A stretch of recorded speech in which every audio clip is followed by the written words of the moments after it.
Nation बनता है, तो जैन से नेशन बनता है, तो गॉड भगवान या अल्लाह को नहीं मानने वालों से भी।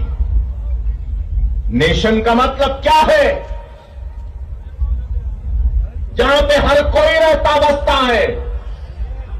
और हिंदुस्तान में हिंदू भी है, मुसलमान भी है, सिख भी है, ईसाई भी है, पारसी भी है, बुद्ध भी है, जैन भी है, और हर मजहब के, कई मजहब के मानने वाले हैं। इससे नेशन बनता है। और कोई भी मुल्क उस वक्त तक कामयाब नहीं होता, तरक्की याफ्ता नहीं कहलाता, जब तक कि उस मुल्क के हर शहरी को इस बात का एहसास न हो कि वो भी मुल्क की तरक्की का हिस्सेदार है।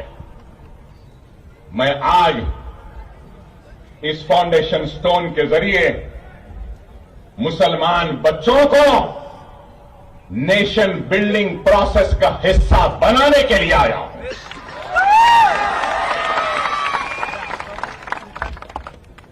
हिंदू भी आगे बढ़े, मुसलमान भी आगे बढ़े, सिख भी आगे बढ़े, ईसाई भी आगे बढ़े, पारसी भी आगे बढ़े, बुद्ध भी आगे बढ़े, जैन भी आगे बढ़े, तो तभी ये मुल्क दुनिया का सुपर पावर बनेगा।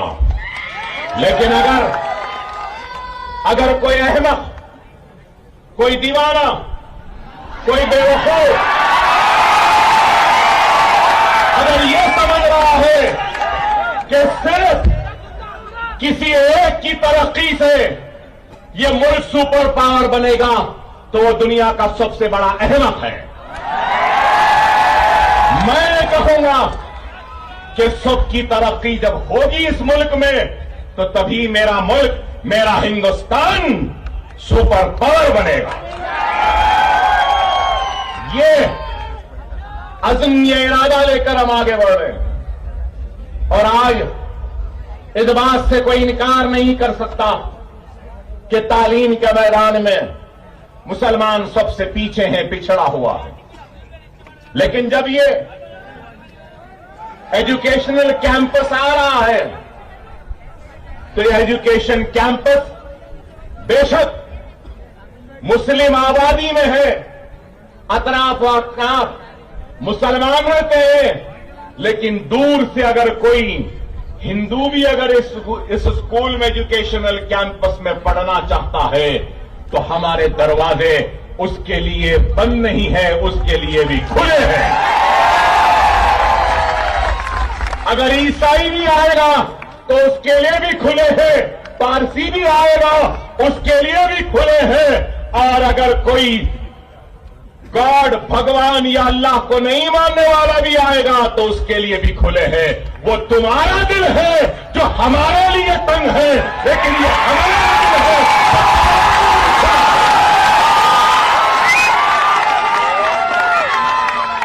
हमारा दिल बहुत बड़ा है।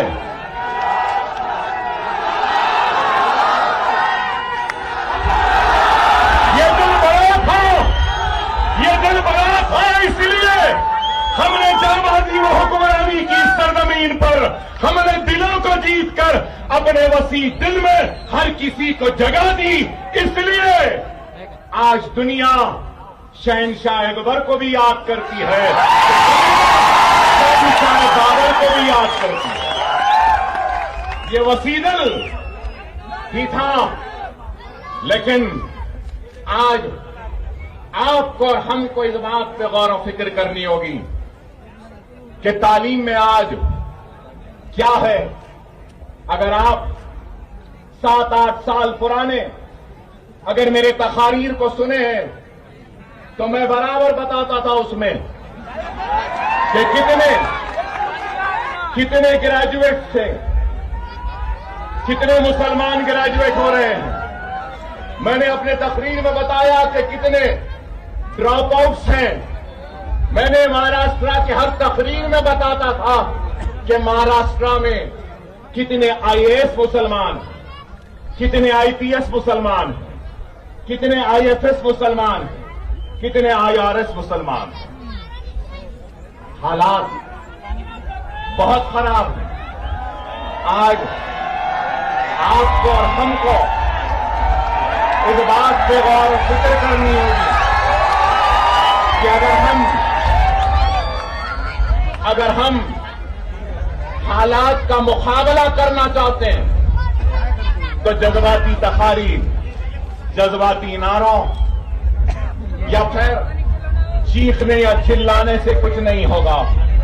हम हालात का मुकाबला अगर कर सकते हैं तो याद रखो, इल्म से कर सकते हैं, इल्म की दौलत से कर सकते हैं, इल्म की ताकत से कर सकते हैं।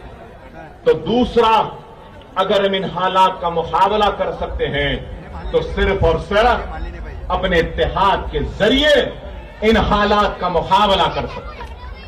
अगर आज हम देखते हैं all India survey of higher education 2019 and 20 की रिपोर्ट को अगर हम देखते हैं तो टोटल मुस्लिम स्टूडेंट, जुमला मुसलमान बच्चे जो हायर एजुकेशन में सारे हिंदुस्तान में जिनका एनरोलमेंट हुआ है, उनका फीसद कितना है? 5.5%।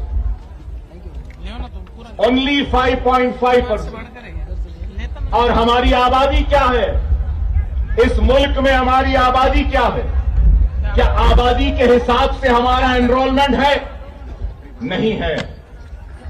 और अगर हम टोटल स्टूडेंट हायर एजुकेशन में 2019 और 20 में महाराष्ट्र में जिनका एनरोलमेंट हुआ है, उनकी तादाद देखते हैं तो 42,65,472, 42,65,475 टोटल एनरोलमेंट हायर एजुकेशन में स्टूडेंट्स का।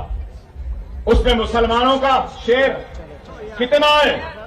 गौर से सुनो मेरे भाई, मैं जानता हूं आप क्या सुन रहे हैं।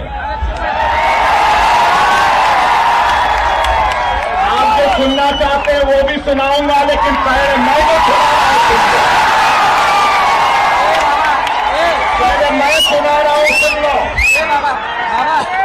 42,65,472 टोटल एनरोलमेंट में से मुसलमानों का एनरोलमेंट 1,66,228, 1,66,228।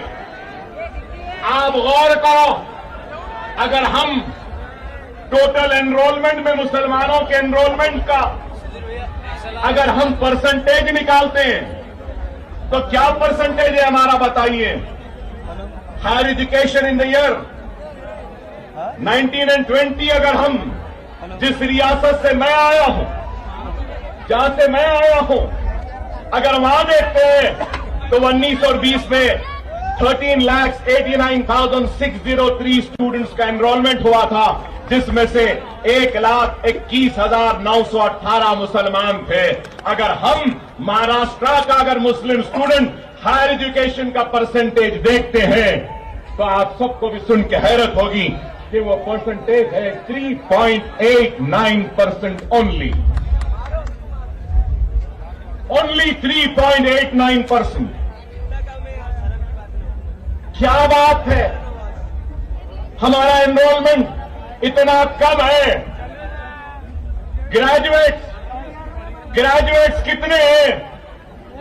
करीब सिर्फ 4% मुसलमान ग्रेजुएट होता है महाराष्ट्र में। क्यों? मैं जानना चाहता हूं, पूछना चाहता हूं।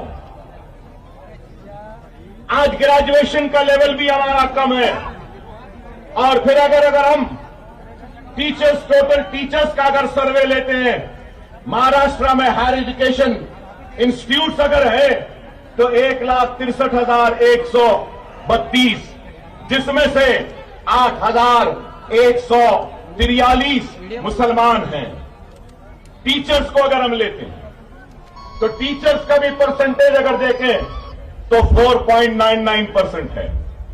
आप गौर करिए, और अगर हम तेलंगाना में देखते हैं तो करीब 9% है वहां पर हायर एजुकेशन में एनरोलमेंट, और अगर हम यहां देखते हैं तो यहां पे एनरोलमेंट 3.8% है। तो आप गौर करिए कि क्या हाल है। उर्दू स्कूल्स का हाल क्या है वो भी आपके सामने बयान करूंगा। सारे हिंदुस्तान में सबसे ज्यादा उर्दू स्कूल अगर कहीं है या बच्चे हैं तो अल्हम्दुलिल्लाह वो महाराष्ट्र में। लेकिन unified district information system for education report for the year 2018 and 19 total schools Maharashtra में 1,09,942, जिसमें से 5,210 स्कूल उर्दू मीडियम के हैं और उसका परसेंटेज 4.73%। और महाराष्ट्र में उर्दू स्पीकिंग पीपल कितने हैं, उर्दू बोलने वाले कितने लोग हैं? 60% हैं और स्कूल्स 4% हैं। टोटल मुस्लिम स्टूडेंट्स महाराष्ट्र में 2018 और 19 में 28,22,370, और फिर उर्दू में अगर हम देखते हैं तो 13,05,652, मतलब ये 46.26% Muslim students are studying through Urdu medium. मतलब ये कि 46% बच्चे जो एनरोल हुए वो उर्दू मीडियम में पढ़ रहे हैं। और अगर हम सबसे खतरनाक चीज जो ये देखने के बाद मेरे पास सामने आई है तो वो ये आई है कि जितने भी उर्दू स्कूल हैं उसमें 50% से भी कम स्कूल्स में फर्नीचर है और 23% ऐसे स्कूल हैं जहां पे कुछ फर्नीचर है। 90% स्कूल ऐसे हैं जहां पे कंप्यूटर लैब नहीं है, लाइब्रेरियन नहीं है। और फिर जब हम ड्रॉप आउट को देखते हैं तो हाई ड्रॉप आउट है। सबसे ज्यादा ड्रॉप आउट्स अगर कोई है महाराष्ट्र में तो वो मुसलमानों में है, अगर हम एससी और एसटी से अगर कंपेयर करते हैं। महाराष्ट्र में सबसे ज्यादा ड्रॉप आउट। और आपको ये भी बताऊं, औरंगाबाद में 2021 और 22 में 8,000 बच्चे 10th में इम्तिहान नहीं लिखे और ड्रॉप आउट हुए औरंगाबाद में। और अगर आपको ये भी बताऊं तो आपको सुनकर हैरत होगी, अगर 100 बच्चे स्कूल में दाखिला लेते हैं तो ग्रेजुएशन तक आने तक 100 घटकर सिर्फ 10 बच्चे हो जाते हैं। सिर्फ 10, मतलब एक stage by stage drop outs है। ग्रेजुएट में आते हैं अगर 3.5 साल या 5.5 साल की उम्र में एक बच्चे को स्कूल में दाखिला देते हैं आप, वो ग्रेजुएशन तक जाता है। तो ग्रेजुएशन को जाते जाते अगर 100 बच्चों को दिए तो ग्रेजुएशन तक आने तक सिर्फ 100 के बजाय 10 ही बच जाते हैं। और फिर ग्रेजुएशन का लेवल कितना है? 4%। प्रोफेशनल कोर्सेज, डॉक्टर्स, इंजीनियर्स कितने हैं? Less than 1%। आईएएस, आईपीएस क्या है? वो भी परसेंटेज आपका पूरा गिरा हुआ है। मेरे पास बहुत से आदाद शुमार लेकर आया था, लेकिन ये बातें बताना जरूरी है। इसलिए जरूरी है कि लोग समझेंगे कि अकबरुद्दीन ओवैसी आज ये स्कूल, ये एजुकेशनल कैंपस का फाउंडेशन स्टोन रखा है तो सियासी मकसद के लिए रखा है। मैं बताना चाहता हूं उनको इसके पीछे कोई सियासत नहीं है। अकबरुद्दीन ओवैसी जिंदगी में सब कुछ सीखा, अगर कोई चीज नहीं सीखा तो सियासत करना नहीं सीखा।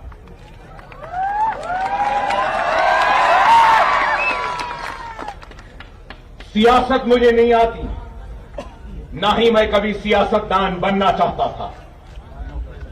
मेरी कोई ख्वाहिश नहीं थी एमएलए बनने की, और आज भी नहीं है, ना कल रहेगी।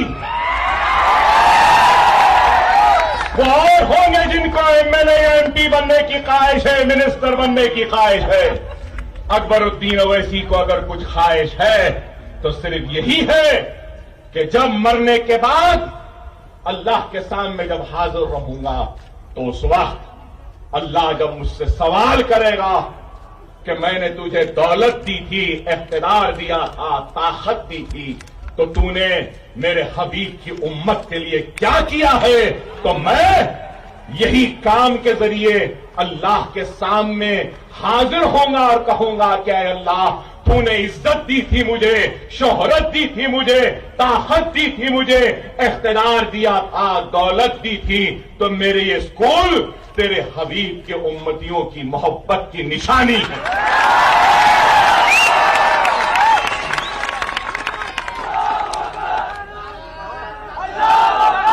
मैं कभी भी ना शोहरत के पीछे भागा हूं, ना कभी भी दौलत के पीछे भागा हूं, ना कभी इख्तिदार के पीछे भागा हूं। मुझे दुनिया में किसी का खौफ नहीं है, किसी से डरता या घबराता नहीं हो। डरता हूं तो मेरे पाक परवरदिगार अल्लाह से डरता हूं और किसी से नहीं। अरे आज 11 स्कूल हैं हैदराबाद में। पहला स्कूल कैसे बना आपको मालूम? अभी इम्तियाज जलील साहब ने कहा कि अकबर ओवैसी साहब पे हमले होने के बाद में उन्होंने अपनी जिंदगी को वक्फ कर दी गरीबों की मदद के लिए, तालीमी इदारे बना दिए। मैं ये बात कहना चाहता हूं, मुझ पर हमला होने से पहले, मुझ पे गोलियां लगने से पहले, चाकुओं के जरब लगने से पहले मेरे 2 स्कूल ऑलरेडी जब चलते थे। अगर मैं आज जिंदा हूं ना, तो शायद वो 2 स्कूल के बच्चों की दुआओं की वजह से जिंदा हूं।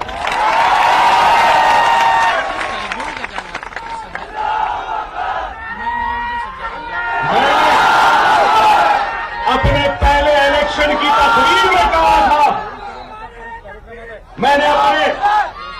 इलेक्शन की तकरीर में कहा था कि अकबरुद्दीन ओवैसी इंतखाब लड़ रहा है तो एमएलए बनने के लिए नहीं, जब मैं मुंतखब हो जाऊंगा तो मैं मासूम बच्चों के खानों पे बस्ता और किताबों का बोझ देना चाहता हूं और इनके मासूम उंगलियों में कलम थमाना चाहता हूं। इस नीयत से इलेक्शन लड़ रहा हूं।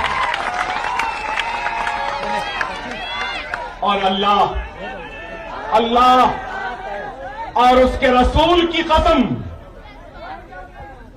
मैंने अपने रहने के लिए घर बाद में बनाया। एमएलए बनने के बाद मेरी जो तनख्वाह थी 99 में, जो भी तनख्वाह थी हर महीने की बचाता था। हर महीने मीटिंग होती तो जाता था, क्योंकि मीटिंग में भी हमको सिटिंग फीस मिलती है। फिर दूर मीटिंग रहती, विशाखापट्टनम दूर, जब आंध्र प्रदेश था तो दूर भी जाता था। प्लेन का टिकट देते थे तो कहता था नहीं, वो प्लेन के टिकट के पैसे दे दो, मैं गाड़ी में या बस में चला जाऊंगा, और वैसा जाता था। एक साल नहीं, 2 साल नहीं, 3 साल नहीं, 4 साल तक मैंने अपनी एमएलए की तनख्वाह को हाथ नहीं लगाया। और उसके बाद 50 लाख रुपए जमा हुए तो उन 50 लाख रुपयों से एक टूटा फुट्टा छोटा मोटा स्कूल तामीर किया। लोग बोलते थे स्कूल बनाएगा, कैसा बनाएगा? अरे अगर नीयत है ना तो अल्लाह गैब से मदद करता है, इस बात को याद रखो।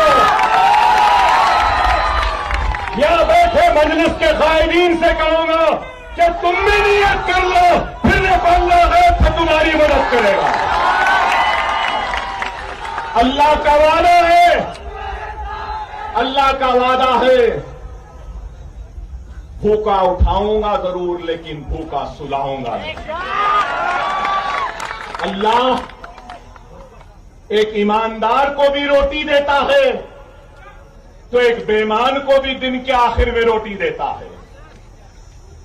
एक चोर को भी रोटी मिलती है, उसकी नीयत चोरी की है इसलिए चोरी की रोटी मिलती है, उसकी नीयत ईमानदारी की है इसलिए ईमानदारी की रोटी मिलती। अरे नीयत करो। मेरे पास कुछ नहीं था, हर नमाज में अल्लाह गवाह है, सजदे में गिरकर अश्कों को बहाता था और दुआ करता था कि अल्लाह मेरे दुश्मन बहुत है, मुझे तू इतनी हयात दे दे कि मैं अपना वादा पूरा कर सकूं, एक स्कूल बना के इस दुनिया से रोक सकूं।